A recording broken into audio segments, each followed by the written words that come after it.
Welcome to The Explainer. Okay, here's a thought.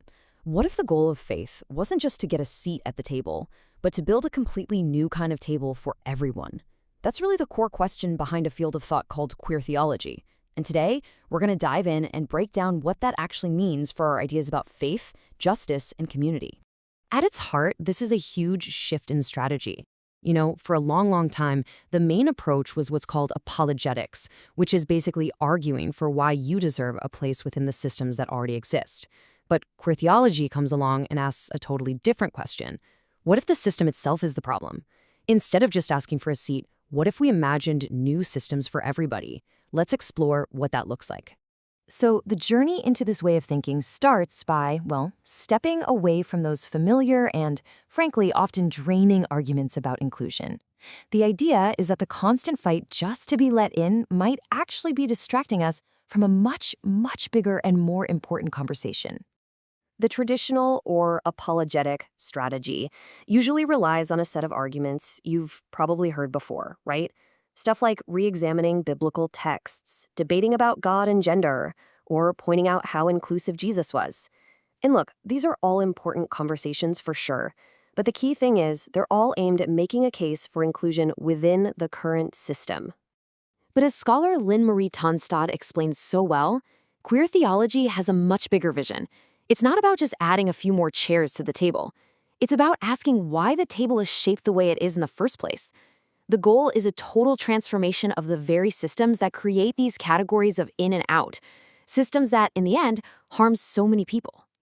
Okay, so this is the crucial point. This transformation has to start by questioning the very ideas we all just accept as normal, especially the definitions that are handed to us by powerful institutions like the state. And this leads to a really sharp critique of how we think about our rights and our dignity. Think about it. When the language of dignity was used in the landmark marriage equality ruling, it was hailed as a huge victory. But Tonstad points out a potential trap. By accepting our dignity from the state, we're also kind of buying into the state's power to decide who is the right sort of person who deserves protection in the first place. And that's exactly why relying on the state for this is called a risky, temporary compromise. It's a huge risk because it ties our inherent worth as human beings to a government's stamp of approval. And as we know, that stamp can be fragile. It can be taken away when the political winds change. This all forces us to ask a really tough question about power. If the state is the gatekeeper of dignity, then who gets left out? Who becomes vulnerable when they don't quite fit the state's preferred image of a worthy citizen? So, this critique of state power, it actually goes even deeper.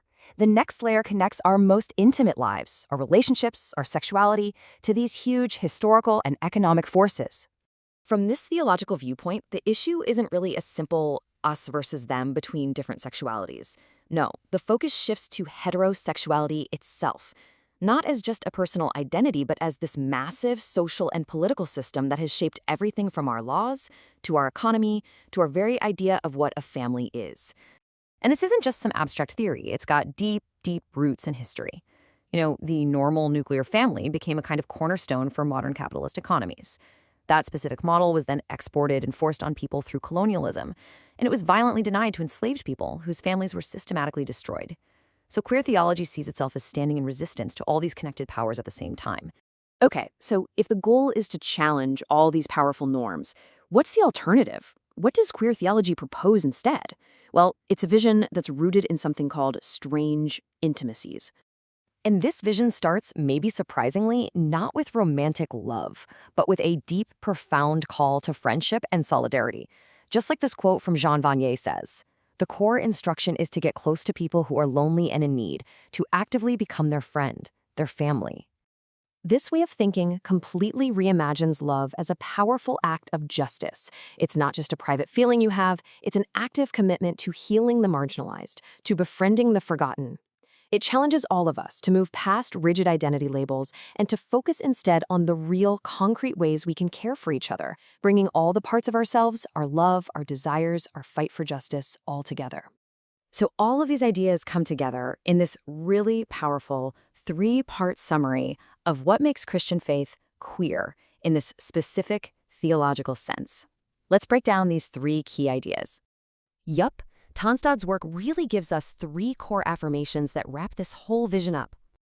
First up, faith is queer because it's all about these strange intimacies that just break down our neat little categories. I mean, think about it. The most central story in Christianity is about the divine becoming human. That's a total collapse of the ultimate binary between God and creation. And that sets a pattern for celebrating all kinds of relationships that don't fit into society's pre-made boxes. Second, faith is queer because its core message is about radical inclusion. And I mean radical. This isn't a welcome if you act normal kind of thing. It's a love that's offered freely, with no strings attached, to everyone, especially those whose society is pushed to the side. And third, and maybe this is the simplest and most profound point of all, Christianity is queer because at its very heart, it is strange. It's different. It calls for a way of living that is supposed to look weird to the rest of the world, to be countercultural, and to not make perfect sense if you're only thinking about power and profit. So you see, this isn't just some abstract theological debate. It leaves us with a very real, very personal question to chew on. In a world that is always demanding that we be normal, what would it actually look like for each of us to practice a love that is gloriously, justly, and radically strange?